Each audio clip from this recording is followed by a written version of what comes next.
Ça y est, on y est. Ce deuxième tour sinistre qu'on voulait absolument éviter, on y est en plein. On a tout fait depuis un an pour rassembler la gauche, pour amener le climat, la justice sociale au deuxième tour. On s'est planté. Dimanche soir, autour de moi, il y en a qui pleuraient. Et je comprends leur tristesse. Mais tout n'est pas noir. On a vu quand même cette force qui est en train de se créer. 22% pour Jean-Luc Mélenchon, c'est un très beau score. 32%, le total de la gauche et des écolos, 32%, c'est 5 points de plus qu'il y a 5 ans. Donc c'est une force qui existe et qu'il faut utiliser dans les semaines qui viennent avec deux objectifs, deux étapes. Premièrement, faire barrage à Marine Le Pen. Il faut absolument tout faire à la présidentielle au deuxième tour pour que Le Pen ne soit jamais à l'Élysée. C'est le premier objectif, c'est l'urgence, barrer la route à Le Pen. Et puis après ça, aux législatives, ne pas donner les pleins pouvoirs à Emmanuel Macron. On va y revenir. Je suis persuadé qu'on peut, même si Macron est à l'Élysée, ne pas lui laisser les pleins pouvoirs, avoir une politique de justice sociale, une politique pro-climat. Autour de nous, on a tous des amis qui disent « j'ai voté pour Macron il y a 5 ans pour faire barrage, mais cette fois-ci, on ne m'y prendra plus ». Et Macron énerve tout le monde tous les jours par ses déclarations et plus grand monde ne lui fait confiance. Même quand il bouge sur les retraites, plus personne ne lui fait confiance.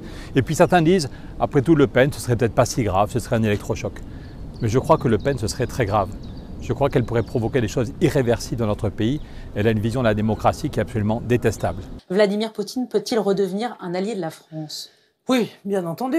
Le gouvernement de Vladimir Poutine doit au moins assez plaire aux Russes pour qu'il soit réélu régulièrement dans son propre pays dans le cadre des élections.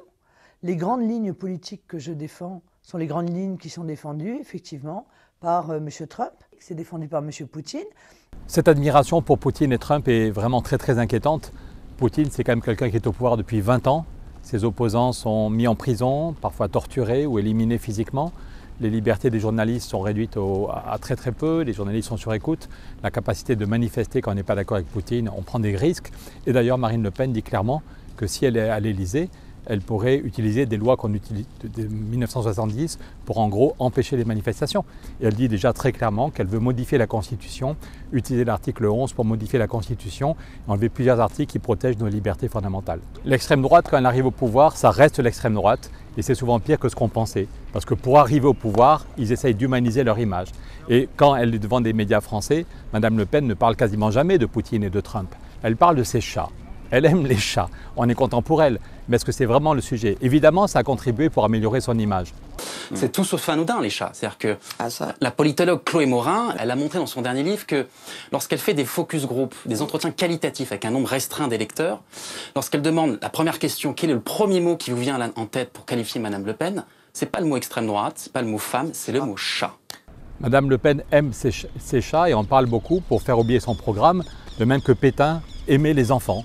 Ou Hitler aimait les animaux. Ok, Pétain aimait les enfants, Hitler aimait les animaux, mais ils ont provoqué la Shoah, ils ont provoqué des millions de morts, ils ont provoqué la barbarie. Aujourd'hui, ne soyons pas dupes de ce qu'elle ferait si Le Pen était au pouvoir, et même si nous n'aimons pas Macron, ayons conscience de ce que ferait Le Pen si on la laisse arriver à l'Élysée. En matière sociale, quand le Parlement européen obtient une directive pour lutter contre la précarité chez les salariés ubérisés, eh bien le Front National ne la vote pas. De même, ce mépris pour les gens qui ont du mal à gagner leur vie, je vais me souvenir très longtemps de Julien Audoul, la tête de liste du Front National en Bourgogne, qui se moquait des paysans qui se suicident, parce que le prix du lait s'effondre à cause des politiques libérales. Et Julien Audoul qui demandait, quand un paysan se suicide, est-ce que c'est avec une corde française, est-ce qu'il s'est pissé dessus avant de mourir? C'est honteux, ce mépris est absolument scandaleux. Et Marine Le Pen n'a rien dit, et elle avait laissé Julien Audoul comme porte-parole de sa campagne. Et si Marine Le Pen arrive au pouvoir, ce sera des gens comme Julien Audoul qui seront ministres, ce sera des gens vraiment racistes, vraiment homophobes, des gens qui dans leur jeunesse allaient taper les Arabes dans la rue, qui seront en responsabilité. C'est insupportable pour notre pays. Sur le climat, j'ai souvent critiqué avec d'autres l'inaction d'Emmanuel Macron, mais il a au moins repris 10% des propositions de la Convention citoyenne pour le climat. Tandis que Marine Le Pen n'en a rien à faire du climat. Sa seule idée, c'est supprimer toutes les éoliennes et donner des subventions pour les chaudières au fioul. Continuer d'acheter du gaz avec M. Poutine. Elle a redit le 13 avril qu'elle voulait renforcer, quand la guerre sera finie, renforcer les liens avec la Russie de Poutine, en particulier sur les questions d'énergie. Donc Macron n'a pas fait grand-chose, mais Le Pen serait vraiment catastrophique sur les questions de climat. Paradoxalement, avec Marine Le Pen, je pense qu'on aura beaucoup plus d'insécurité. Sa grande idée, elle croit qu'elle va rassurer les gens avec ça, c'est que dès que quelqu'un aura fait un faux pas, il faut qu'il aille faire 3 mois ou 6 mois de prison, des peines incompressibles. Mais toutes les études montrent dans tous les pays d'Europe que mettre tout le monde en prison, c'est l'école du crime. Que quelqu'un qui a fait une incartade et qu'on va envoyer 6 mois en prison, il va devenir un vrai criminel ou il va faire des choses beaucoup plus graves. Donc sa solution du tout prison ne fera qu'en fait augmenter l'insécurité dans nos rues. Plus j'y pense, plus je me dis que Le Pen à l'Élysée, ce serait vraiment dramatique. Ce serait le chaos dans notre pays parce qu'on serait des milliers dans la rue pour défendre cette famille de réfugiés. Les enfants sont à l'école avec les nôtres. On voudrait défendre ceux qui ont qui ont besoin de la santé. On voudrait défendre les services publics. À chaque fois que Marine Le Pen dit qu'elle va baisser la TVA, baisser la TVA, baisser la TVA, les gens croient qu'ils auront plus de pouvoir d'achat. Mais en fait, c'est de l'argent qu'on n'aura pas pour les services publics, qu'on n'aura pas pour l'éducation, qu'on n'aura pas pour la santé. Et on sera tous dans la rue. Il y a un geste. Soit on va être toutes les semaines dans la rue par solidarité pour empêcher telle expulsion, pour empêcher la fermeture d'un hôpital, soit il y a un geste qui nous permet d'éviter le pire pendant 5 ans, c'est de voter Macron pour éviter Le Pen. Je ne vous dis pas de voter pour Macron, je n'ai plus aucune estime pour Emmanuel Macron, je le connais depuis 10 ans, il m'a menti dès notre premier rendez-vous. Donc je ne crois plus du tout à ce que dit Emmanuel Macron, mais entre Le Pen et Macron, je fais une différence fondamentale et je vais aller voter Macron pour éviter Le Pen. Et juste après, on se remet au travail pour les législatives. On a fait 32%, le bloc gauche et écologiste a fait 32% au premier tour.